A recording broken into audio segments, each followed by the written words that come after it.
When a Star Falls, a 5th edition adventure made for 4th level characters. This is an adventure that is reprinted from 1st edition. It is reprinted in the Quests from the Infinite Staircase anthology. Now, this adventure involves exploring a mountainous region, finding a fallen meteorite or star in this case, recovering it, visiting some druids, well, druid, I should say, and going to the Tower of the Heavens, which is the site of an oracle by the name of Shalfrey, who is currently a prisoner in his own library as a result of a coup with some deceitful members of his staff of other sages and oracles. And it also goes to a few other interesting locations. Now, the adventure begins when the player characters come across the remains of Shalfrey's emissaries who were looking for help, essentially involving the fallen star or meteorite. And the player characters will encounter a unique creature called a memory web, which, interesting enough, will give them some unique memories of different events that have taken place in this story, giving them leads into the adventure in a way that's unorthodox. Now, you may note, by the way, this is the opening image for the adventure, a star falling in a mountainous region, and a giant eagle in a nest. It has a little baby eagle right there, I believe. This adventure is full of really fantastic artwork that has been created for the reprint. As you go into the adventure, you can see a little bit more of it. This is some of the doorways at the Tower of the Heavens, which is essentially where the sages live. As you go further, here's the original cover for the UK module from first edition. It was the UK4 adventure. There are other UK adventures, obviously. And you can go into the adventure and read the exact details, but I won't go into every bit of it. Essentially, it takes place in the Tegafed Mountains. This is the DM map, by the way. The player characters will come across a map of the Tegafed Mountains and information when they find the wrecked wagon with the memory web that when they destroy the memory web, it grants them memories, thus being a memory web, and will give them clues to take them into the Curdant Valley, where is the home of a druid named Durwith is. Now, when they look over this map, you may notice there's some other locations. This adventure is somewhat of a small-sized hex crawl. This is going into a mountain range here, and you'll notice the hexes are oddly 4 miles. So the DM will have to figure out how fast player characters can move. Generally, it should be about 5 hexes if the player characters are moving, 20 miles per day. 5 hexes would be the fact that all these mountains are difficult terrain. The DM might say that if the player characters stay on a road or something, then they can travel a little faster. This is, by the way, not a road. It kind of looks like it because of the color. It's actually a river, which is a little confusing with this map. This map or this adventure can be placed in any campaign. It's not set for any particular campaign world. I set it just north of Hlondath in the Vilhan Reach in Forgotten Realms. You could put it wherever you'd like, but it plugs into, a mountainous area fairly easily. As we go into the actual adventure, there is a random encounter table, which I would recommend using, mostly to give a little bit of a gap between different locations the player characters go to, such as between going to the Tower of the Heavens and there's a final mini dungeon crawl called the Lair of the Kegu Snurf Neblins. Maybe having a random encounter or something similar in that area would be a good move, just to allow some time to pass and some events to pass as the player characters are traveling. Now, you get the information on the memory web, and it takes place in a moorland that's near the mountains at the base. And again, there's a wrecked wagon. There are the remains of those that the agents of Shalfrey. There's a bestiaria that one of the corpses is clutching that has some value, with information that it's connected to Derwith, and the player characters can make a history check to know who Derwith was. Now, note with this opening of the memory web, which gives them memories as leads, the player characters may not have very good motivation for going on this adventure. This happened in my adventure. I tied this adventure in with another storyline, and the players didn't necessarily have a good reason to seek out what the falling star was that they were seeing in the images, and it's kind of confusing unless the player characters are definitely paying attention. I would suggest that at least one of the player characters maybe be, if they're a druid, be associated with Derwith, or at least know who she is, or maybe one of the characters is from this mountain range, or maybe has some connection to the sages by some sort of background for the Tower of the Heavens. This would make the adventure and a lot of aspects of the adventure easier to put together and string together. There's two different areas in the adventure where I feel like it is could use some strength in the writing to make it a little easier to connect. And the first part is in the opening here, just giving the player characters motivation to go to Derwith and look into the falling star. I mean, it's an interesting bit of information and it's unique, but a lot of players might say once they have these dreams, well, what do we get out of this? They may not have the best motivation for it. So having some other form of motivation for this part of the adventure, especially, might really get this adventure going for your player characters. Whereas otherwise, they might just say, "Oh, well, doesn't interest us that much." Might be a down the line quest or something like that. Inevitably, though, the player characters will get these bursts of memory, which are interesting. And again, this is a very interesting intro compared to many other adventures. As the player characters are going on, perhaps the first night or even the second night, after finding the memory web and the wrecked wagon and getting the information, the player characters are attacked by an assassin named Scion. He's essentially a shadowy mage. He's a servant of Payars. Payars is the usurper at the Tower of the Heavens that has imprisoned Shalfrey in his library. You get this interesting image here of this sort of Scion who has a shadowy hound and hawk and things like that. He's an interesting little fight, but it does give a little more motivation if this happens the first night, like when the player characters are at their camp, that something is going on and someone wants this information. It's still, in my opinion, not enough to get the players fully on board with this adventure unless they have a more personal connection. At least someone in the group should have a more personal connection with Derwith or other things. Now, you have some information on the Kernat Valley, and the player characters will come across a pair of giant eagles, which will land to meet the player characters, telling the player characters that they are in the domain of Derwith, and if they are not coming in peace, they should leave. These eagles can talk, of course. And you did see earlier in the review here that there is an image of said giant eagles. Again, that nice piece of artwork in the beginning. This is meant to be more of a role playing scenario, a small one, but still a role playing scenario. Some more combat oriented groups might go out all out and attack the giant eagles just for to have a battle. Who knows? The adventure is not designed for that, but it could happen, of course. You never know what player characters are going to do. But nonetheless, the players will know they're in the right area. Now, they will get to Derwit's homestead, which I'll show you here. It's quite small. It's kind of an adventure map, but it's not meant to be a location that the player characters explore in great detail. They can. And that is a little bit of why there's a map for this and everything. When the players get here, the eagles will likely be here, likely in a tree, and they will be kind of keeping an eye on things.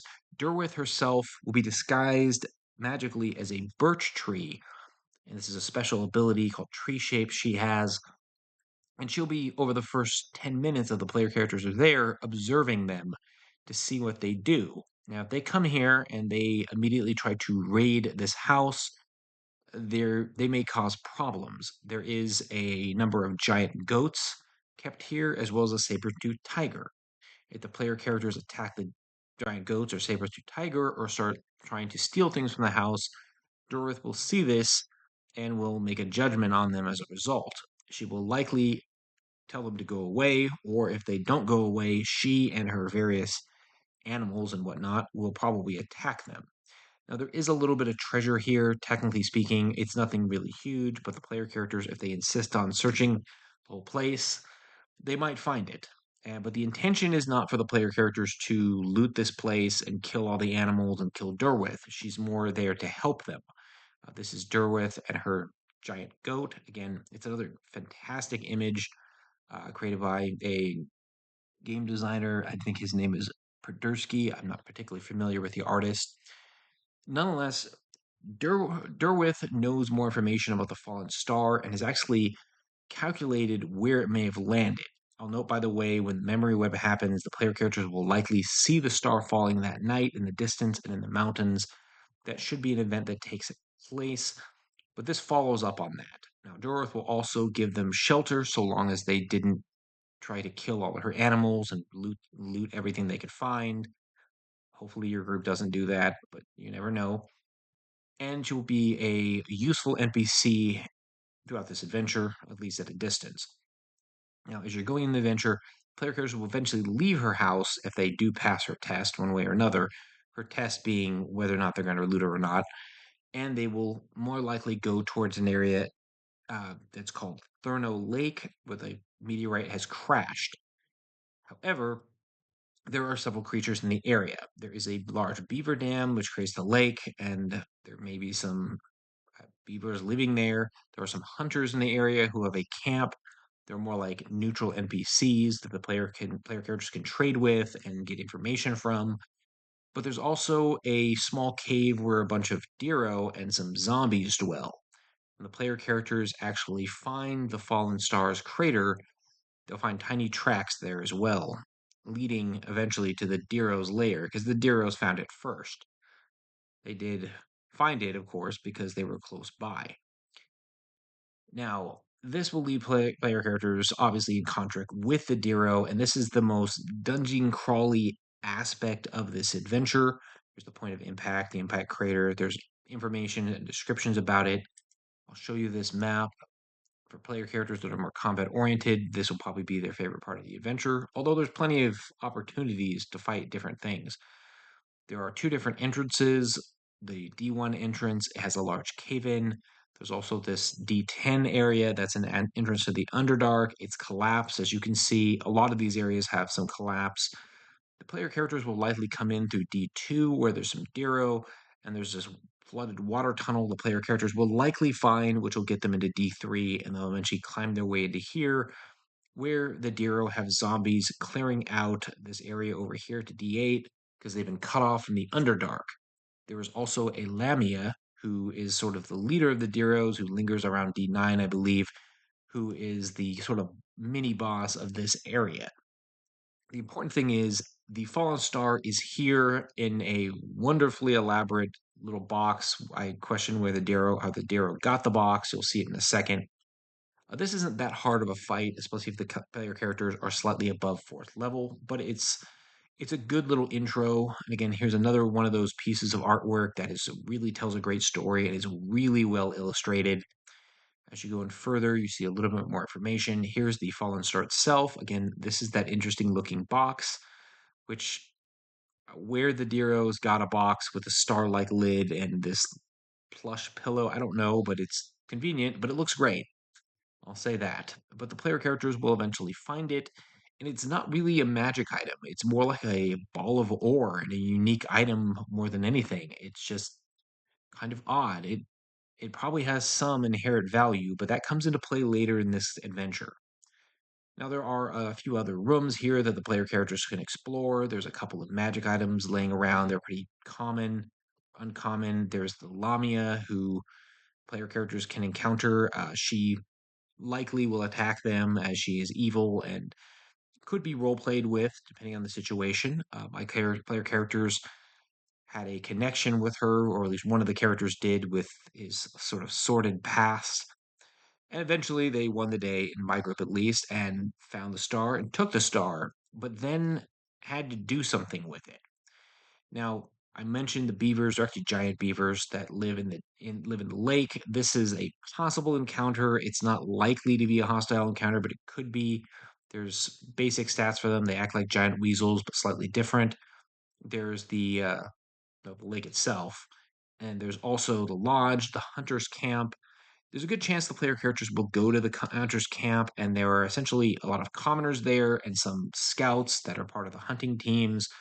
They're more there for trade and trade opportunity because there's not really a lot of towns in this area, and any opportunity to trade extra items might prove useful, specifically if the characters encountered like bears or wolves and need to sell their pelts or something. But it's also a great area to get information from. My player characters kind of stopped by and then didn't like the hunters and then moved on and camped the night and went somewhere else. Now, one of the issues with this adventure is where do the player characters go from here once they have Star? The player characters don't still might not have that good of motivation. They might maybe know about the Tower of the Heavens, but the adventure doesn't really provide a great reason to go there necessarily on its own. I would suggest working on this little gray area as a DM by maybe saying having the characters have some odd dreams where they see visions of the Tower of the Heavens, or maybe Derwith told them about the tower, and if they can find the star, they can bring it to the tower, and that Shell Free might reward them. The adventure is not quite clear in the adventure about this, but this is how the player characters should get there. But again, there's a little bit of a motivation issue with this adventure in a couple different places. However, eventually the player characters should go to the Tower of the Heavens, and here's another great piece of art for that tower. It has its little hostel area where commoners go to, and then the tower itself, which, as one of my players put it, looks awfully modern in its design for a fantasy setting. It does have a kind of a modern aesthetic to it. As the player characters are getting here, there's the staff of the hostel where visitors who come to this location really come to, and it's a location on an island. So when the players get here, there's a little boat that will shuttle them over there, and there's a commoner who will take them from the boat, essentially from the dock to the boat, and I'll show you the map for this, and it's complex. It acts like a dungeon crawl, although the player characters are not going to go through likely hacking and slashing everything here. You'll take the boat basically to the docks. They'll enter this area on the right. This is the hostel. There's a bunch of commoners here and the staff that run the hostel. And essentially, and including in T1 on the second map here for the second floor, this is essentially more people that are coming here, not just humans, by the way. There's some dwarves and there's an elf, some other people that are coming here to get questions answered from the Oracle. That would normally be Shalfree, but because there's been a coup, it's going to be one of his, traitorous lesser underlings. The commoners don't know exactly what's happened. They might know that Shalfree has not been seen. When my player characters got here, they didn't get a lot of information because they didn't really mingle with the commoners that much. They kind of just moved up the steps and tried to make their way to the Oracle itself. Now, interesting enough, the layout of the actual Oracle or the whole structure here is really confusing, and there's a lot of odd stairs. They kind of go up and down. They go to back areas. There's this upper area with this hypnotic vortex area, and it just some other areas the player characters might go to. My player characters did not explore everything. They kind of missed a few things, but based on the confusing layout of the interior area of the Tower of the Heavens, there's a chance that might happen with your group as well, but it's not that important. If the player characters miss T21 or T22, it's not going to ruin the adventure. Shoffrey, by the way, is in T20. That's the library. That's where he's got his book of prophecy, the one he has. I'll note there's a second book of prophecy in the adventure that the player characters will have to try to recover, assuming they want to recover it. Now, as you're going into the adventure, they will eventually come across the tower's guards, who are all gnomes, lawful neutral gnomes. These gnomes are not outright hostile, they're more like security guards. they don't necessarily want to fight the player characters. My group, for example, kept getting in altercations with them, but the gnomes kept taking the dodge acting action and kept threatening them and threatening to call more gnomes, but it led to two different odd encounters because they weren't evil. They're not it's not a black and white situation necessarily. Eventually that situation did clear. Eventually the player characters are going to get to an area they call the questioning hall or questioner's hall, where they will meet one of the tower sages, in this case Lurg, and Lurg and his two tower hands will ask the player characters what their question is that they would want answered from the sage, which they assume is Shalfrey, and they will have to pay 100 gold. Player characters might be a little confused at this point, especially if they've had visions of Shalfrey and are expecting to meet him, but he doesn't show up, and they won't know what has been happening here at the Tower of the Heavens and what's really going on. But generally, due to etiquette, they will likely be told they can't go any further in the tower, and they will have to go back to the hostel to wait an answer for several days until the sage gives them their answer. This won't sit well with most player characters groups, and it did not sit well with mine. The most player characters will say, "No, we're going to find out what's going on here. Something is suspicious," because something is suspicious. And this, by the way, kind of confused my group because they didn't understand what exactly was happening until they started figuring it out. And again, they basically said, "This doesn't seem right. Something is really off," and they were absolutely correct. My group eventually attacked Alurg in his hands and eventually got into a back chamber where there was a door that is actually a mimic. And then they went further, and your player characters will as well. There are more gnomes there that are just running the place. Again, they're not meant to be, enemies that the player characters have to kill. Uh, it could happen, but it's not 100% necessary because they're not evil. They're doing their job. There's a barracks, there's a storeroom, there's kind of the standard areas like a kitchen, and these are all for the gnomish guards. There are watchtowers. There is like a lesser library where more tower hands are. There's the lesser sages, which are the traitorous sages, Capola and Poru, and I think there's another guy in here. One of them is a dragonborn. He wasn't Capola. He wasn't a dragonborn in the original adventure. They updated things to make the adventure a little more diverse for this edition. Eventually, you get Lurg's room, and Poro's room, and Chapola's room, and essentially these are the lesser traitorous individuals as the adventure progresses, and the player characters are looking around the sort of the inner bowels of the Tower of the Heavens, trying to find Shalfrey and figure out what's going on, and just encountering these traitorous, hostile sages, who, by the way, can cast spells and all that. And then eventually there is an imp in here, and the player characters will encounter Pyars, who is a lawful evil tower sage with a ring of fire resistance as well. And you get this fantastic images. You have Pyars and his lackeys, Capola and Peru. A great image. Again, here's the Dragonborn character, Capola, and all that, and what they look like. Another great image. And you get further information of just kind of exploring the library. Eventually, there is this Bridge of Faith area, which the player characters will probably figure out pretty quickly. It's a fake chasm type thing, an invisible bridge. They get to the greater library where they have to likely break in or at least speak with Shalfrey through the door, which could be some interesting roleplay, and eventually get inside and learn what exactly has happened according to Shalfrey, who is probably low on food and has been in there for a while. This is what Shalfrey looks like, by the way. Again, this is an image that might prove really useful in the adventure, especially if you use like a dream sequence to connect the player characters to the getting to the Tower of the Hand or of the Heavens, sorry. And also, it might be a good idea to share this image when the player characters have their visions because of the memory web. Because a description is great, but the picture is worth 1,000 words.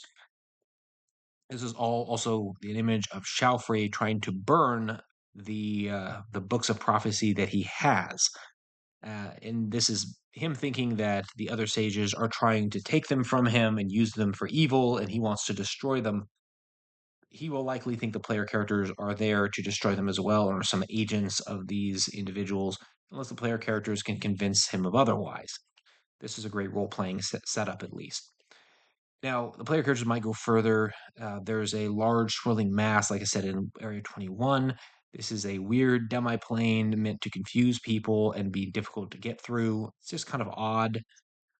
The Tower Sage, Shalfrey, is immune to this labyrinth. It can navigate it without no issues. He could use this against the player characters if he want. And then up on the observatory, this is where he's intended to make his visions, but also where two gargoyles actually lair, which the player characters might encounter. Inevitably, though, the player characters will rescue Shalfrey, and he will tell them what they need to do next. This part of the adventure between this segment and the last part actually works, whereas, again, going from the Diro lair to the Tower of the Heavens, there might be a bit of an issue there. He will want them to essentially take the fallen star to the forge of the Kegu Nebulans, which is westward from where the tower is in the mountains, and trade it, more or less, for another set of books of prophecy. With that set of prophecy books, he can then read the futures better, essentially. And the Kago Nebulans, which are a sect of Nebulans, will then have a lot of new star material or star metal that they can work with. Player characters are more just agents at this point to finish up the quest and the storyline.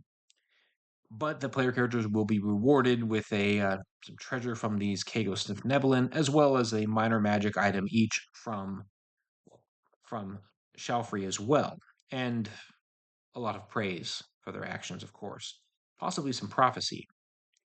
I'll note, by the way, the final boss in this adventure, and this is in the 5th edition version, is a young red dragon called Grisdelfar. In the original adventure, the player characters are attacked at the end of the adventure by two young dragons or juvenile dragons. They have simplified this adventure so it's not a total party kill by giving only one.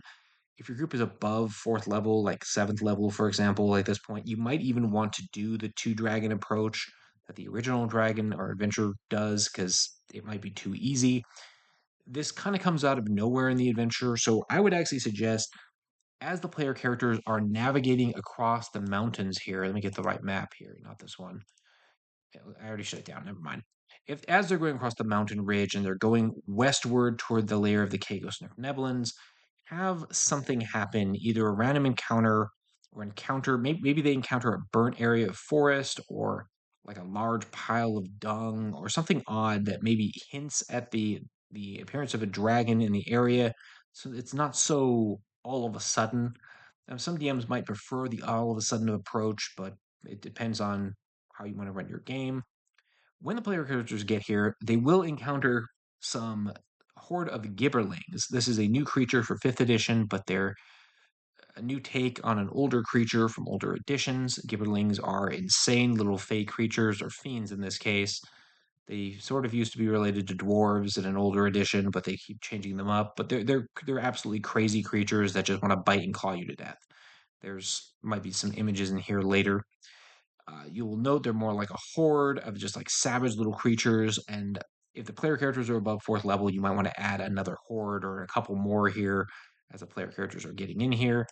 I'll note this is the final area of the adventure, the Forge of the Kago Nebulin.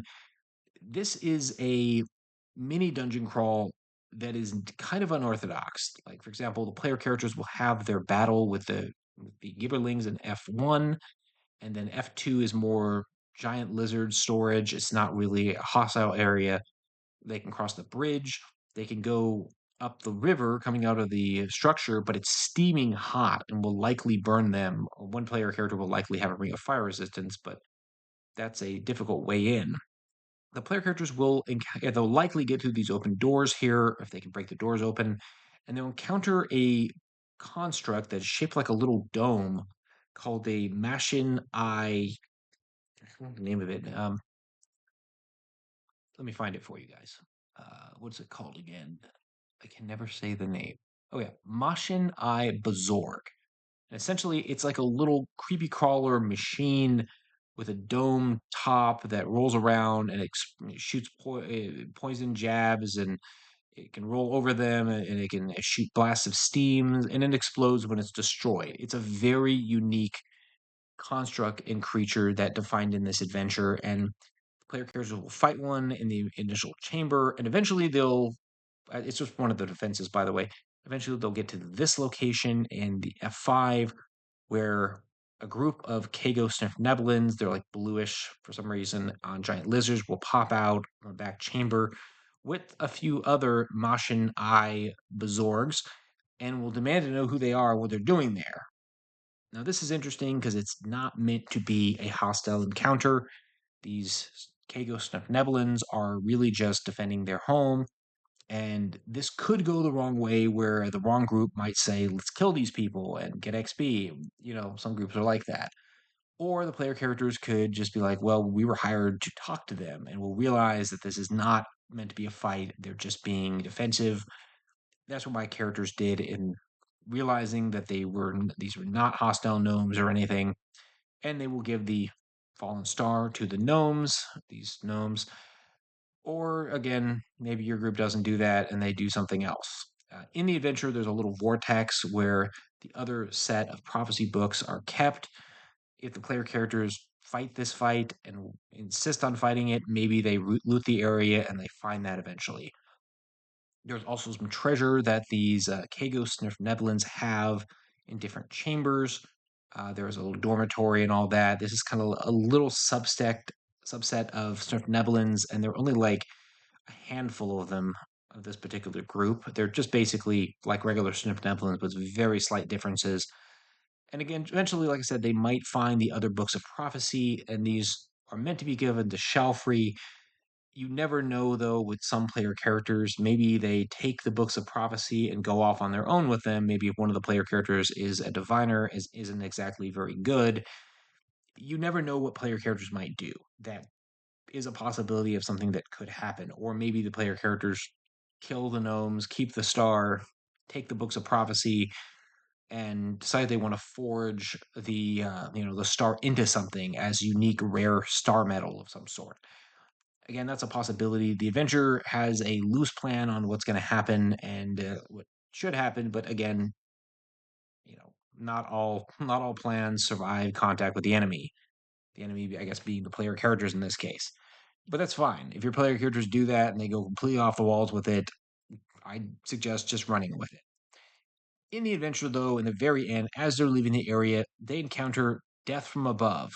This ruthless young red dragon, Gris Delphar, who, if the player characters are going off the rails and the DM is seeing that it's going to be bonkers, maybe you just need to put two of these dragons in like the original adventure. I don't know why there's eagles here. I think it's for dramatic effect.